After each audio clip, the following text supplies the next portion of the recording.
3, 2, 1, c'est bon. Merci, bonsoir et bienvenue sur le plateau de Canal 24 en prélude au magazine Jeunesse Active d'Afrique. Et sur ce plateau, j'ai l'honneur de recevoir un grand leader, un grand entrepreneur et surtout un entrepreneur qui a su faire face à sa situation sociale, à son handicap et aujourd'hui qui fait tellement de merveilles. Lui, c'est monsieur Aimé Raymond Gangué. Bonjour Aimé. Bonjour, bonjour. Okay. Merci d'avoir accepté notre invitation. Merci. Et déjà, j'aimerais déjà en quelques mots que vous nous parliez un peu de ce que c'est que ADEFAN. D'accord. ADEFAN, c'est Association pour le développement de l'entrepreneuriat des personnes handicapées. Donc, c'est une association qui vise à leur offrir des opportunités de croissance, de développement personnel et qui vise aussi à leur donner des outils pour s'autonomiser et bâtir eux-mêmes leur propre modèle de vie.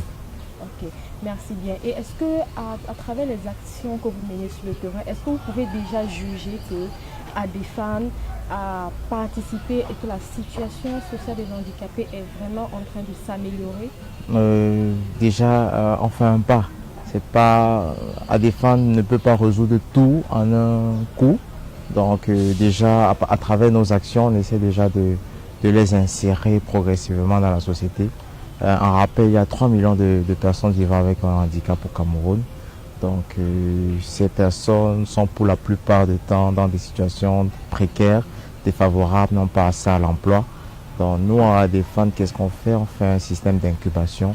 On les forme à l'intérieur et à la fin de leur formation, après délivration de certificats des attestations, nous allons auprès des entreprises pour les placer. Donc, voilà un peu comment ADEFAN fonctionne pour un départ. Okay. Ouais. Alors, est-ce que ADEFAN a du soutien du gouvernement? Est-ce que ADEFAN est subventionné par l'État? Est-ce que vraiment l'État sent vraiment, n'est-ce pas, l'importance de votre association? Est-ce que vous êtes assez accompagné sur le terrain? Bon, déjà cette année, on a eu l'opportunité d'être en collaboration avec l'association Douala Dream qui nous a accompagnés dans la plupart de nos actions, notamment en nous offrant déjà un cadre de travail, le centre multifonctionnel de Bipanda.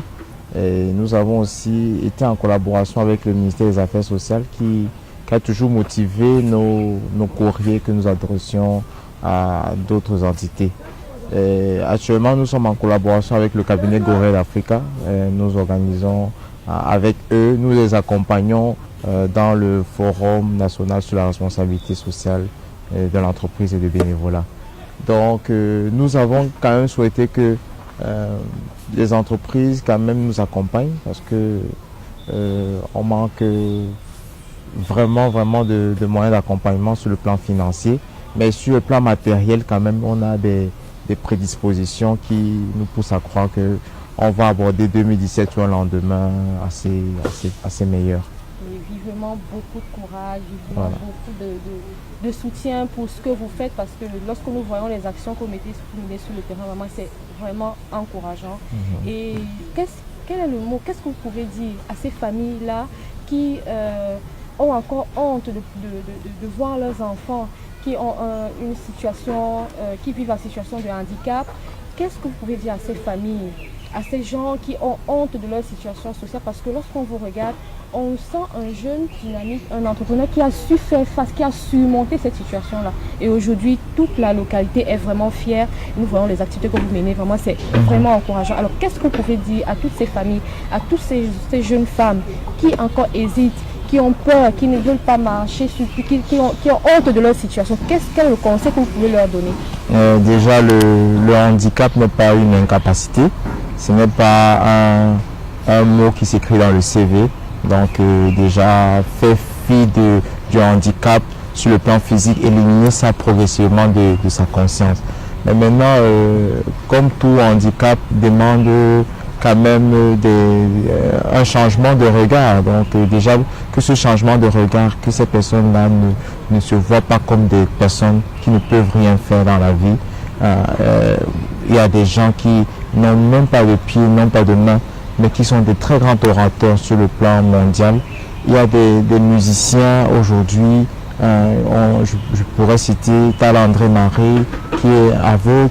Sur le plan international, il y a Andrea Bocelli qui est aveugle, a une très belle voix et qui se fait valoir.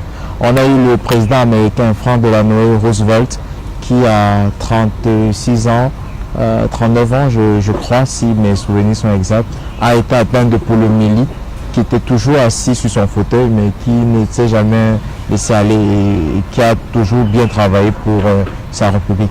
Donc le handicap n'est pas une incapacité, le handicap n'est pas une fin en soi. Il faut toujours se voir comme les autres. Si moi je prends souvent un exemple, quelque chose de symbolique, je dis si mes jambes ne me permettent pas de courir plus que Usain Bolt, alors mes jambes ne me servent pas à grand chose. Si ma bouche ne me permet pas de crier plus que Tarzan dans le désert, dans la forêt je veux dire, alors ça ne me servira pas à grand chose. Si ma voix ne peut pas porter, aller au-delà du désert, transcender, changer le comportement des personnes, si ma voix ne peut pas le faire, alors ma voix ne sera pas grand chose. Donc le handicap, donc ne vous limitez pas à tout ce qui est physique, à tout ce qui est limitant, ça c'est ce que la nature souvent offre. Et si on regarde bien qui ne souffre pas d'un handicap, chacun de nous souffre d'un handicap. Arrêtons, nous qui avons un handicap, de nous morfondre.